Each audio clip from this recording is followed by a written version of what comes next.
ಭಾರತದ ಒಡಿಶಾ ರಾಜ್ಯದ ಪುರಿಯಲ್ಲಿ ಒಂದು ಅದೆಷ್ಟೋ ಅದ್ಭುತ ಕಥೆ ಇದೆ.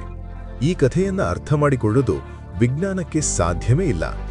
ವಿಜ್ಞಾನ, ಭೂಗೋಳ, ಭೌತಶಾಸ್ತ್ರ, ರಸಾಯನಶಾಸ್ತ್ರ ಮತ್ತು ಜಗತ್ತಿನ ಎಲ್ಲಾ ನಂಬಿಕೆಯ ಆಧಾರಗಳು ಇಲ್ಲಿ ಸಂಪೂರ್ಣವಾಗಿ ಸೋಲುತ್ತವೆ. ಹಿಂದೂ ಧರ್ಮದಲ್ಲಿ 4 ಧಾಮಗಳಿವೆ: ಬದ್ರಿನಾಥ ಧಾಮ, ದ್ವಾರಕಾಧೀಶ ಧಾಮ, ರಾಮೇಶ್ವರಂ ಮತ್ತು ಜಗನ್ನಾಥಪುರಿ. ಇಂದು ನಾವು ಹೇಳಲಿರುವ ಕಥೆ ಜಗನ್ನಾಥಪುರಿಯದ್ದೇ.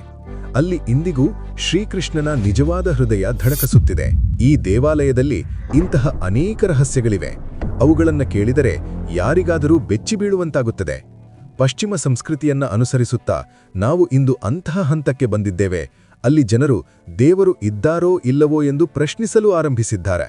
ಆದರೆ ಈ ವಿಡಿಯೋ ನೋಡಿದ ನಂತರ ಅದೇ ಪ್ರಶ್ನೆಯನ್ನ ನಾನು ನಿಮಗೆ ಕೇಳಲಿದ್ದೇನೆ. ಹೋಗಿ ನೋಡೋಣ. ಸಾಮಾನ್ಯವಾಗಿ ಎಲ್ಲಾ ದೇವಸ್ಥಾನಗಳಲ್ಲಿ ದೇವರ ಮೂರ್ತಿಗಳು ಲೋಹ ಅಥವಾ ಕಲ್ಲಿನಿಂದ ಮಾಡಲ್ಪಟ್ಟಿರುತ್ತವೆ. ಆದರೆ ಜಗನ್ನಾಥ ದೇವಾಲಯದಲ್ಲಿ ದೇವರ ಮೂರ್ತಿಗಳು ಮರದಿಂದ ಮಾಡಲ್ಪಟ್ಟಿವೆ. ಏಕೆ ಗೊತ್ತಾ? ಬನ್ನಿ ಹೇಳುತ್ತೇನೆ. ಕ್ರಿಪು 3102ರಲ್ಲಿ ಜರಾ ಎಂಬ ಒಬ್ಬ ಬೇಟೆಗಾರನು ತಪ್ಪಾಗಿ ಒಂದು ಬಾಣವನ್ನ ಶ್ರೀಕೃಷ್ಣನ ಕಾಲಿಗೆ ಹೊಡೆದನು. ಇದರಿಂದ ಶ್ರೀಕೃಷ್ಣರು ದೇಹತ್ಯಾಗ ಮಾಡಿದರು.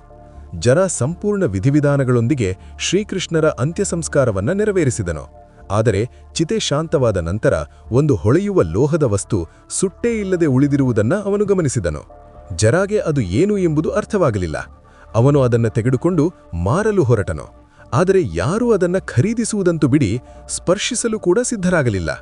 ಕೊನೆಗೆ ನಿರಾಶನಾದ ಜರ ಆ ಲೋಹದ ವಸ್ತುವನ್ನ ಒಂದು ಮರದ ತುಂಡಿನ ಮೇಲೆ ಇಟ್ಟು ನೀರಿನಲ್ಲಿ ತೇಲಿಬಿಟ್ಟನು.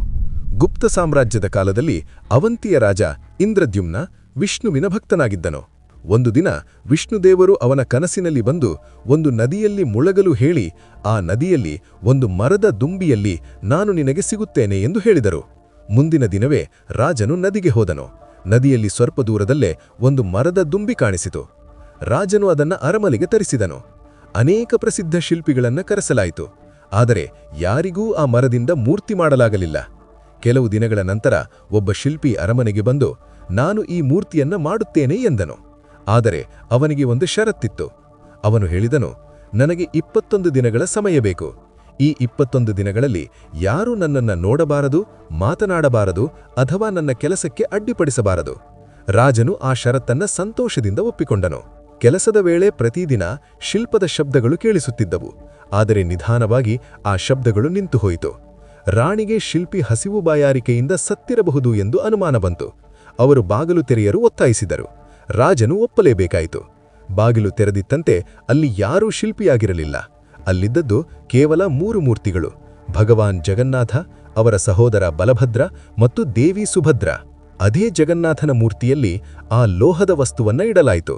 ಅದು ಇನ್ನೇನೂ ಅಲ್ಲ, ಶ್ರೀಕೃಷ್ಣನ ಧಡಕಿಸುವ ಹೃದಯ. ಇದು ಸಾಮಾನ್ಯ ಮಾನವ ಹೃದಯವಲ್ಲ, ಇದು ಪುರಾತನ ಉನ್ನತ ತಂತ್ರಜ್ಞಾನದ ಸ್ಪಷ್ಟ ಸಾಕ್ಷಿ. ಈ ಹೃದಯ ಎನರ್ಜಿ ಟ್ರಾನ್ಸ್ಮಿಟ್ ಮಾಡುತ್ತದೆ. ನಮಗೆಲ್ಲ ಗೊತ್ತಿದೆ, ಕಲ್ಲು ಮತ್ತು ಲೋಹ ವಿದ್ಯುತ್ಗೆ ಉತ್ತಮ ವಾಹಕಗಳು, ಆದರೆ ಮರ ಕೆಟ್ಟ ವಾಹಕ. ಅದರ ಕಾರಣಕ್ಕೆ ಜಗನ್ನಾಥ ದೇವಾಲಯದ ಮೂರ್ತಿಗಳು ಮರದಿಂದ ಮಾಡಲ್ಪಟ್ಟಿವೆ. ಇಷ್ಟೇ ಅಲ್ಲ, ಪ್ರತಿ 12 ವರ್ಷಕ್ಕೊಮ್ಮೆ ಹೊಸ ಮೂರ್ತಿಯನ್ನ ಪ್ರತಿಷ್ಠಾಪಿಸಲಾಗುತ್ತದೆ ಮತ್ತು ಆ ಹೃದಯವನ್ನ ಹೊಸ ಮೂರ್ತಿಗೆ ವರ್ಗಾಯಿಸಲಾಗುತ್ತದೆ. ಏಕೆಂದರೆ ಆ ಎನರ್ಜಿ ಕಾಲಕ್ರಮೇಣ ಮರವನ್ನ ಕ್ಷೀಣಿಸುತ್ತದೆ. ಈ ಪ್ರಕ್ರಿಯೆಯು ಅಷ್ಟೇ ರಹಸ್ಯಮಯ. ಆ ದಿನ ದೇವಸ್ಥಾನಕ್ಕೆ ಯಾರಿಗೂ ಪ್ರವೇಶವಿಲ್ಲ. ಪೂರಿ ನಗರದಲ್ಲಿ ವಿದ್ಯುತ್ ಸಂಪೂರ್ಣವಾಗಿ ಕಟ್ ಮಾಡಲಾಗುತ್ತದೆ. ಮುಖ್ಯ ಪೂಜಾರಿಗಳ ಕಣ್ಣಿಗೆ ಪಟ್ಟಿ ಬೆಳಕು, ಕೈಗಳಿಗೆ ದಪ್ಪ ಗ್ಲೌಸ್ ಹಾಕಲಾಗುತ್ತದೆ.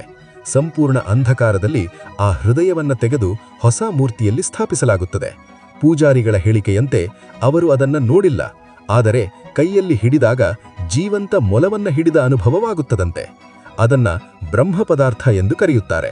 ಅದನ್ನ ನೋಡಿದರೆ ಅದೇ ಕ್ಷಣದಲ್ಲಿ ಮರಣ ನಿಶ್ಚಿತ ಎಂಬ ನಂಬಿಕೆಯಿದೆ. ಜಗನ್ನಾಥ ದೇವಾಲಯದ ಮೇಲಿನ ಧ್ವಜ ಹವೆಯ ವಿರುದ್ಧ ದಿಕ್ಕಿನಲ್ಲಿ ಹಾರುತ್ತದೆ. ವಿಜ್ಞಾನ ನಿಯಮಗಳಿಗೆ ಸಂಪೂರ್ಣ ವಿರುದ್ಧ. ಮತ್ತೊಂದು ನಿಯಮ, ಆ ಧ್ವಜವನ್ನ ಪ್ರತಿದಿನ ಬದಲಾಯಿಸಲೇಬೇಕು. ಬದಲಾಯಿಸದಿದ್ದರೆ ದೇವಾಲಯ 18 ವರ್ಷಗಳ ಕಾಲ ಮುಚ್ಚಲ್ಪಡುತ್ತದೆ ಎಂಬ ನಂಬಿಕೆ. 214 ಅಡಿ ಎತ್ತರಕ್ಕೆ ಏರಿ ಪೂಜಾರಿಗಳು ಪ್ರತಿದಿನ ಧ್ವಜ ಬದಲಾಯಿಸುತ್ತಾರೆ. ಪ್ರಸಾದದ ವಿಷಯದಲ್ಲೂ ಅದೆಷ್ಟೋ ಅದ್ಭುತ. ಪ್ರತಿದಿನ 500 ಜನರಿಗೆ ಪ್ರಸಾದ ಸಿದ್ಧವಾಗುತ್ತದೆ. ಕೆಲವೊಮ್ಮೆ ಭಕ್ತರ ಸಂಖ್ಯೆ 1000ಗಳಿರುತ್ತದೆ. ಆದರೂ ಪ್ರಸಾದ ಒಮ್ಮೆಯೂ ಕಡಿಮೆಯಾಗಿಲ್ಲ, ಒಮ್ಮೆಯೂ ವ್ಯರ್ಥವಾಗಿಲ್ಲ. ಇನ್ನೊಂದು ಮಿಸ್ಟರಿ, ಮರದ ಬೆಂಕಿಯಲ್ಲಿ 7 ಮಣ್ಣಿನ ಪಾತ್ರೆಗಳನ್ನು ಒಂದರ ಮೇಲೆ ಒಂದು ಇಟ್ಟು ಪ್ರಸಾದ ಬೇಯಿಸಲಾಗುತ್ತದೆ. ವಿಜ್ಞಾನ ಪ್ರಕಾರ ಮೊದಲು ಕೆಳಗಿನ ಪಾತ್ರೆಯೇ ಬೇಯಬೇಕು. ಆದರೆ ಇಲ್ಲಿ ಮೊದಲು ಮೇಲಿನ ಪಾತ್ರೆ ಬೇಯುತ್ತದೆ, ನಂತರ ಕೆಳಗಿನದು. ಇದನ್ನ ಇಂದಿಗೂ ಯಾರೂ ವಿವರಿಸಿಲ್ಲ. ಇಷ್ಟೇ ಅಲ್ಲ, 214 ಅಡಿ ಎತ್ತರವಿರುವ ಈ ದೇವಾಲಯದ ಗೋಪುರಕ್ಕೆ ಯಾವುದೇ ಸಮಯದಲ್ಲೂ ನೆರಳು ಬೀಳುವುದಿಲ್ಲ. ಹೌದು, ಇದು ಸತ್ಯ.